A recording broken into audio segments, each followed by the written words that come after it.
ಅನವಶ್ಯಕವಾಗಿ ಹಣವನ್ನು ಯೋಜನೆಗಳಿಗಲ್ಲದೆ ಅಲ್ಲಿ ಮಂಜೂರು ಮಾಡುವಂಥ ಒಂದು ವಿಚಾರಧಾರೆ ಸಿದ್ದರಾಮಯ್ಯನವ್ರದ್ದಲ್ಲ. ನೀರಾವರಿಗೆ ಇಂಥ ಈ ನೋಡಿ ನಮ್ಮ 5 ಗ್ಯಾರಂಟಿ ಯೋಜನೆ, ಈ 5 ಗ್ಯಾರಂಟಿ ಯೋಜನೆ ಎಷ್ಟು ಕೋಟಿ ಜನರಿಗೆ ಅನುಕೂಲ ಆಗ್ತದೆ, ಶಕ್ತಿ ತುಂಬುತ್ತದೆ.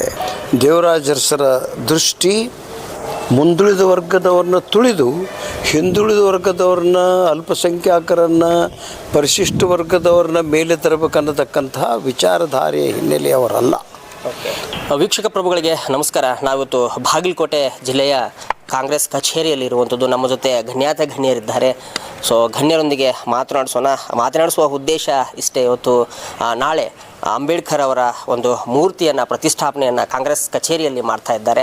ಹಾಗೆ ಸಿದ್ದರಾಮಯ್ಯನವರು ದೇವರಾಜ ಅರಸರ ಒಂದು ದಾಖಲೆಯನ್ನು ಮೀರಿಸಿ ಮುನ್ನಡೆದಿದ್ದಾರೆ. ಮಾತನಾಡಿಸ್ತಾ ಹೋಗೋಣ ಸ್ವಲ್ಪ ಗಣ್ಯರನ್ನ. ಸರ್, ಈಗ ಕಾಂಗ್ರೆಸ್ ಕಚೇರಿಯಲ್ಲಿ ಅಂಬೇಡ್ಕರ್ ಅವರ ಮೂರ್ತಿ ಪ್ರತಿಷ್ಠಾಪನೆ ಮಾಡ್ತಾ ಇದ್ದೀರಿ. ಹಾಗೆ ಬೇರೆ ಗಣ್ಯರ ಮೂರ್ತಿಗಳನ್ನು ಈಗಾಗಲೇ ಪ್ರತಿಷ್ಠಾಪನೆ ಮಾಡ್ತಾ ಇದ್ದೀರಿ.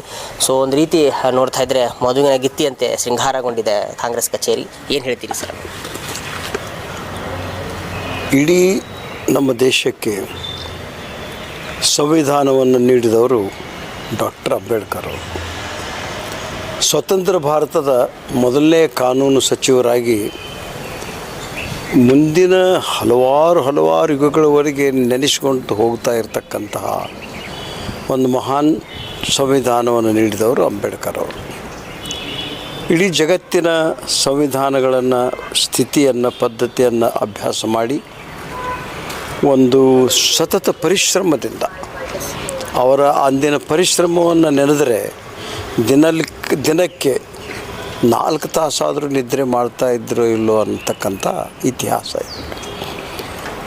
ಅದನ್ನೆಲ್ಲ ಕ್ರೋಢೀಕರಿಸಿ ನಮ್ಮ ದೇಶಕ್ಕೆ ಬೇಕಾಗಿರ್ತಕ್ಕಂಥ ಅಂದರೆ ಏಕತೆ, ಐಕ್ಯತೆ, ಜಾತ್ಯತೀತವಾಗಿರ್ತಕ್ಕಂಥ ವಾದ ಮತ್ತು ಎಲ್ಲರೂ ತಮ್ಮ ಧರ್ಮಾಚರಣೆಯ ಹಕ್ಕನ್ನು ನೀಡಿರ್ತಕ್ಕಂಥದ್ದು ನಮ್ಮ ಸಂವಿಧಾನ. ಇದು ಅಪ್ರತಿಮವಾಗಿರ್ತಕ್ಕಂಥ ಸಂವಿಧಾನ. ಆ ಸಂವಿಧಾನದ ನೆರಳಲ್ಲಿಯೇ ನಮ್ಮ ಎಲ್ಲ ಕಾರ್ಯಕಲಾಪಗಳು ಇಂದು ನಡೆದಿವೆ.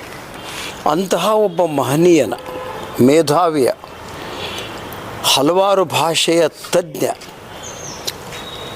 ಮತ್ತು ಜೀವನವನ್ನು ಸಂಶೋಧನೆ ದಕ್ಷತೆಯಲ್ಲಿಯೇ ಪರಿಪೂರ್ಣತೆಯನ್ನು ಕಳೆದಿರ್ತಕ್ಕಂಥವರು ಅಂಬೇಡ್ಕರ್ ಅವರು. ಅವರೊಂದು ಮಾತು ಹೇಳ್ತಾರೆ, ಒಂದು ಗುಡಿಯನ್ನು ಕಟ್ಟಿದರೆ ಗುಡಿ ಪೂಜಾರಿ ನಾವು ಆಗಬಹುದು, ಆದರೆ ಸಂವಿಧಾನವನ್ನು ಪ್ರೀತಿಸಿದರೆ, ಸಂವಿಧಾನವನ್ನು ಗೌರವಿಸಿದರೆ ಪ್ರಧಾನಮಂತ್ರಿ ಆಗೋದಕ್ಕೆ ಸಾಧ್ಯ ಅಂತಕ್ಕಂಥ ಮಾತನ್ನು ಹೇಳ್ತಾರೆ. ಅಂತಹ ಅವರ ಪ್ರತಿಮೆ ಕಾರಣ ಏನು? ಮುಂದಿನ ಪೀಳಿಗೆಯವರಿಗೆ, ನಮ್ಮ ನಂತರ ಬರ್ತಕ್ಕಂಥ ನಮ್ಮ ಪಕ್ಷದ ಕಾರ್ಯಕರ್ತರಿಗೆ ಇವರು ಮಾಡಿದಂಥ ಸಾಧನೆ ಏನು ನೋಡಿ. ಇಡೀ ದೇಶವನ್ನು ಐಕ್ಯತೆಯಲ್ಲಿ ತರುವುದಕ್ಕೆ ಹೋಗಿ ರಾಜೀವ್ ಗಾಂಧಿಯವರು ಜೀವ ತೆತ್ತರು.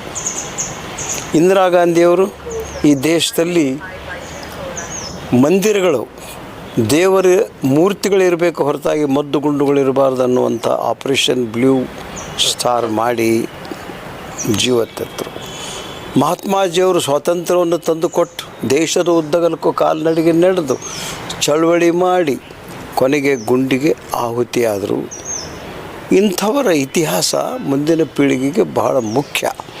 ಪ್ರತಿಭೆಗಳು ತೋರಿಸುವುದಕ್ಕಲ್ಲ, ಅದರ ಬಗ್ಗೆ ಆಲೋಚನೆ, ಇವರ ಸಾಧನೆ ಏನು ಅನ್ನುವಂತಹ ಒಂದು ಭಾವನಾತ್ಮಕವಾದಂಥ ಚಿಂತನೆ ಪ್ರಾರಂಭ ಆಗಲಿ ಅನ್ನುವ ದೃಷ್ಟಿ ನಮ್ಮಲ್ಲಿ ಇರೋದ್ರಿಂದ ಅದಕ್ಕಾಗಿ ನಾವು ಈ ಹೊಸ ವರ್ಷ ಹೊಸತರಲ್ಲಿ ಅಂಬೇಡ್ಕರ್ ಅವರ ಮೂರ್ತಿಯ ಒಂದು ಲೋಕಾರ್ಪಣೆ ಕಾರ್ಯಕ್ರಮವನ್ನು ನಾಳೆ ಇಟ್ಟುಕೊಂಡಿದ್ದೇವೆ.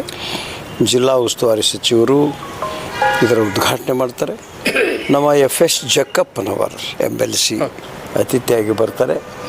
ಮತ್ತು ಈ ಮೂರ್ತಿ ಮತ್ತು ಕಟ್ಟಿ ಇವೆರಡನ್ನು ದೇಣಿಗೆ ನೀಡಿದವರು ಒಬ್ಬರು ಪೀರಪ್ಪ ಮ್ಯಾಗೇರಿ, ಇನ್ನೊಬ್ಬರು ನಮ್ಮ ಪ್ರೇಮ್ನಾಥ್ ಗರ್ಸಂಗಿ ಅವರು. ಅವ್ರಿಗೂ ಕೂಡ ನಾನು ಈ ಸಂದರ್ಭದಲ್ಲಿ ಕೃತಜ್ಞತೆಯನ್ನು ಹೇಳ್ತೇನೆ, ಪಕ್ಷದ ಪರವಾಗಿ, ಪಕ್ಷದ ಕಾರ್ಯಕರ್ತರ ಪರವಾಗಿ. ಇನ್ನು ಸಿದ್ದರಾಮಯ್ಯನವರ ಬಗ್ಗೆ ಮಾತನಾಡೋದಾದರೆ ದೇವರಾಜ ಅರಸರ ಒಂದು ಸಾಧನೆಯನ್ನು ಅಥವಾ ಅವರು ಆಡಳಿತವನ್ನು ಮೀರಿಸುವ ಮಟ್ಟಕ್ಕೆ ಸಿದ್ದರಾಮಯ್ಯನವರು ಬೆಳೆದು ನಿಂತಿರುವಂಥದ್ದು ಸರ್ ಏನು ಹೇಳ್ತೀರಿ ಸರ್? ಅದು ಒಂದು ಸಂತೋಷವನ್ನು ಹೇಗೆ ಹಂಚ್ಕೊಳ್ತೀರಿ ಅನ್ನೋದು? ಸಂತಸದ ವಿಚಾರ. ಒಂದು ಸಮಾಜವಾದದ ಸೈದ್ಧಾಂತಿಕ ಹಿನ್ನೆಲೆಯನ್ನು ಹೋರಾಟವನ್ನು ಮಾಡ್ತಾ ಬಂದಿರತಕ್ಕಂಥವ್ರು ಸಿದ್ದರಾಮಯ್ಯನವರಿಗೆ ಒಂದು ತಮ್ಮದೇ ಆದಂಥ ಶಿಸ್ತು, ದಕ್ಷತೆ, ನಿಷ್ಠೆಯ ಒಂದು ಹಿನ್ನೆಲೆ ಇದೆ. ಅವರನ್ನು ಬಹಳಷ್ಟು ಹಿಂದಕ್ಕೆ ಇಡಬೇಕು ಅಂತಕ್ಕಂಥ ಶಕ್ತಿಗಳನ್ನು ಮೀರಿ ಮುಂದೆ ಬಂದಂಥವ್ರು ಶ್ರೀಮಾನ್ ಸಿದ್ದರಾಮಯ್ಯ. ಅವರ ಒಂದು ಮೂಲವಾದಂಥ ರಾಜಕೀಯ ಇಚ್ಛಾಶಕ್ತಿ ಅಂದರೆ ಬಿದ್ದವರನ್ನು ಎತ್ತಬೇಕು, ಉಳ್ಳವರಿಂದ ಪಡೆದು ಇಲ್ಲದವರಿಗೆ ಹಂಚಬೇಕು ಅಂತಕ್ಕಂಥ ಏನೋ ಒಂದು ಸಮಾಜವಾದದ ಒಂದು ಸಿದ್ಧಾಂತವನ್ನು ಮೈಗೂಡಿಸ್ಕೊಂಡು ಬಂದವರು. ನಮಗೆ ಭಾಳ ಸಂತೋಷ ಆಗ್ತದೆ, ನಮ್ಮೊಬ್ಬ ಮುಖ್ಯಮಂತ್ರಿ ಇವತ್ತಿನ ಮಟ್ಟಿಗೆ ರಾಜ್ಯದ ದಾಖಲೆಯನ್ನು ಮುರಿದು ಮುನ್ನುಗ್ಗುತ್ತಿದ್ದಾರಲ್ಲ ಅಂತ ಬಹಳ ಸಂತೋಷ ಆಗ್ತದೆ. ಅವರಿಗೆ ನಾವು ಇನ್ನೂ ಹಾರೈಕೆ ಮಾಡ್ತೇವೆ. ದೇವರೇ ಇನ್ನಷ್ಟು ಆಯುರಾರೋಗ್ಯ ಕೊಟ್ಟು ಅವರಿಂದ ಇನ್ನಷ್ಟು ರಾಷ್ಟ್ರವ್ಯಾಪಿ, ರಾಜ್ಯವ್ಯಾಪಿ ಉತ್ತಮ ಕಾರ್ಯಗಳು ನಡೆಯಲಿ ಅಂತಕ್ಕಂಥದ್ದು, ಅಂಥ ಶಕ್ತಿಯನ್ನು ನಾವು ಕಾರ್ಯಕರ್ತರು ಭಗವಂತನಲ್ಲಿ ಕೋರ್ತೇವೆ. ದೇವರಾಜ ಅರಸರ ಕಾಲದಲ್ಲಿ ಬಜೆಟ್ಟಿನ ಗಾತ್ರ ಕಡಿಮೆ ಇರ್ತಿತ್ತು ಮತ್ತು ಯೋಜನೆಗಳು ಬಹಳ ಕಡಿಮೆ ಇದ್ದು, ಇಂದಿರಾ ಗಾಂಧಿಯವರ ಕಾಲದಿಂದ ಆ ಯೋಜನೆಗಳು ಪ್ರಾರಂಭ ಆದವು. ಅವರು ಸಣ್ಣ ಕೆಲಸವನ್ನು ಮಾಡಿ ಹೋಗಿಲ್ಲ. ದೇವರಾಜ ಅರಸರು ಲಕ್ಷಾಂತರ ಎಕರೆ ಭೂಮಿಯನ್ನು ಭೂಮಿ ಇಲ್ಲದವರಿಗೆ ಭೂನ್ಯಾಯ ಮಂಡಳಿಯಿಂದ ಹಂಚಿ ಹೋದಂಥ ಮಹಾನುಭವಿ, ಮೇಧಾವಿ, ಮಹಾನುಭಾವ ಅಂದರೆ ತಪ್ಪಿಲ್ಲ. ದೇವರಾಜ ಅರಸರ ದೃಷ್ಟಿ ಮುಂದುಳಿದ ವರ್ಗದವ್ರನ್ನ ತುಳಿದು ಹಿಂದುಳಿದ ವರ್ಗದವ್ರನ್ನ, ಅಲ್ಪಸಂಖ್ಯಾತರನ್ನು, ಪರಿಶಿಷ್ಟ ವರ್ಗದವ್ರನ್ನ ಮೇಲೆ ತರಬೇಕನ್ನತಕ್ಕಂತಹ ವಿಚಾರಧಾರೆಯ ಹಿನ್ನೆಲೆಯವರಲ್ಲ. ಮುಂದುಳಿದವರೊಂದಿಗೆ ಕೈ ಜೋಡಿಸಿ ಹಿಂದುಳಿದವರನ್ನ ಮುಂದುಳಿದವರ ಹತ್ತಿರ ತರಬೇಕನ್ನುವಂಥ ಸಿದ್ಧಾಂತ ಇತ್ತು. ಅಂತಹ ಒಬ್ಬ ಮೇಧಾವಿ ಅವರು ಕೂಡ 2 ಬಾರಿ ಮುಖ್ಯಮಂತ್ರಿ ಆಗಿರ್ತಕ್ಕಂಥದ್ದು ಸುದೈವ. ಇಂದಿರಾ ಗಾಂಧಿಯವರ ಎಲ್ಲ ಗರೀಬಿ ಹಠಾವ್ ಇರ್ಬೋದು, ಆಶ್ರಯ ಮನೆ ಇರಬಹುದು, ವೃದ್ಧಾಪ್ಯ ವೇತನ ಇರ್ಬೋದು, ಭೂನ್ಯಾಯ ಮಂಡಳಿ ಇರ್ಬೋದು, ಇಂದ ಅನೇಕ ಕಾರ್ಯಗಳನ್ನು ಕಾರ್ಯಗತ ನಿಷ್ಠೆಯಿಂದ ಮಾಡಿರ್ತಕ್ಕಂಥ ಕರ್ನಾಟಕದ ರಾಜಕಾರಣದಲ್ಲಿ ದೇವರಾಜ ಅರಸರ ಇತಿಹಾಸವು ಕೂಡ ಅಸ್ಖಲಿತವಾದಂಥ ಶಬ್ದಗಳಿಂದ ಇರ್ತದೆ, ಅಸ್ಖಲಿತವಾದಂಥ ಬರಹಗಳಿಂದ ಇರ್ತದೆ. ಅಂದು ದೇವರಾಜ ಅರಸರು, ಇಂದು ಸಿದ್ದರಾಮಯ್ಯ ಅಂತಕ್ಕಂಥ ಕಾರಣ ವಿಚಾರಧಾರೆಗಳು ಒಂದೇ. ಸರಿ, ನಾವು ಆಡಳಿತದಲ್ಲಿ ಏನಾದರೂ ಸಾಮ್ಯತೆ ಇದೆಯಾ ಇವರ ಮಧ್ಯೆ ಅಂತ? ಸಾಮ್ಯತೆ ಗುಣಗಳನ್ನು ಹೇಳೋದಾದ್ರೆ ಅನ್ನುವಂಥದ್ದು ಸರ್. ಈಗ ಬೆಳೀತಾ ಬಂದಿದೆ ಕಾಲ, ಜನಸಂಖ್ಯೆ ಬೆಳೀತಾ ಬಂದಿದೆ. ಆಡಳಿತದಲ್ಲಿ ಅವರಿವರ ಸಾಮ್ಯ, ಇವರು ಕೂಡ ಅನವಶ್ಯಕವಾಗಿ ಹಣವನ್ನು ಯೋಜನೆಗಳಿಗಲ್ಲದೆ ಅಲ್ಲಿ ಮಂಜೂರು ಮಾಡುವಂಥ ಒಂದು ವಿಚಾರಧಾರೆ ಸಿದ್ದರಾಮಯ್ಯನವ್ರದ್ದಲ್ಲ. ನೀರಾವರಿಗೆ ಇಂಥ ಈ ನೋಡಿ ನಮ್ಮ 5 ಗ್ಯಾರಂಟಿ ಯೋಜನೆ, ಈ 5 ಗ್ಯಾರಂಟಿ ಯೋಜನೆ ಎಷ್ಟು ಕೋಟಿ ಜನರಿಗೆ ಅನುಕೂಲ ಆಗ್ತದೆ, ಶಕ್ತಿ ತುಂಬುತ್ತದೆ. ನಾವು ಎಲ್ಲಿಗಾದರೂ ಹೋಗ್ಬೇಕಂತ ಹೇಳಿ ವಿಚಾರ ಮಾಡುವಂಥ ಹೆಣ್ಮಕ್ಳು 5 ನಿಮಿಷದಲ್ಲಿ ಬಸ್ ಹತ್ತಿ ಹೋಗ್ತಕ್ಕಂಥ ಶಕ್ತಿ ಕೊಟ್ಟಿದೆ. ಅದರ ಜೊತೆಗೆ ಅವರ ಸಂಸಾರವನ್ನು ನಿರ್ವಹಿಸುವಂಥ 2,000 ರೂಪಾಯಿಯ ಶಕ್ತಿ ಕೊಟ್ಟಿದೆ, 10 kg ಅಕ್ಕಿಯ ಶಕ್ತಿ ಕೊಟ್ಟಿದೆ, 200 ಯೂನಿಟ್ ವಿದ್ಯುತ್ತನ್ನು ಶಕ್ತಿ ಕೊಟ್ಟಿದೆ. ಇವೆಲ್ಲ ಅವರ ಸುಖ ಸಂಸಾರಕ್ಕದ ಸೂತ್ರಗಳು. ಆ ಸೂತ್ರವನ್ನು ಕೊಟ್ಟವರು ಸಿದ್ದರಾಮಯ್ಯನವರು, ಕರ್ನಾಟಕದ ಕಾಂಗ್ರೆಸ್ ಸರ್ಕಾರ.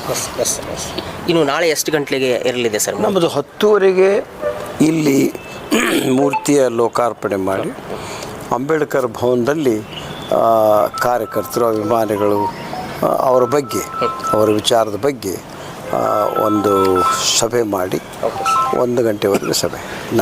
Okay, thank you sir, thank you very much.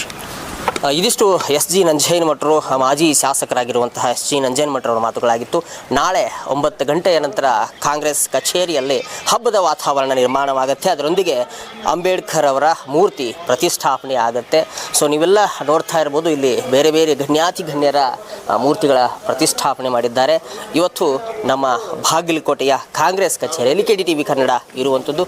ಜೊತೆಗೆ ಅನೇಕ ಗಣ್ಯರು ಸಹ ನಮ್ಮೊಟ್ಟಿಗೆ ಇದ್ದರು. ಮತ್ತೊಂದು ವಿಭಿನ್ನವಾಗಿರುವಂತಹ ವರದಿಯೊಂದಿಗೆ ಮತ್ತೆ ಬರ್ತೀನಿ. ಎಲ್ಲರಿಗೂ ನಮಸ್ಕಾರ. ಒಂದೇ ಮಾತರಂ.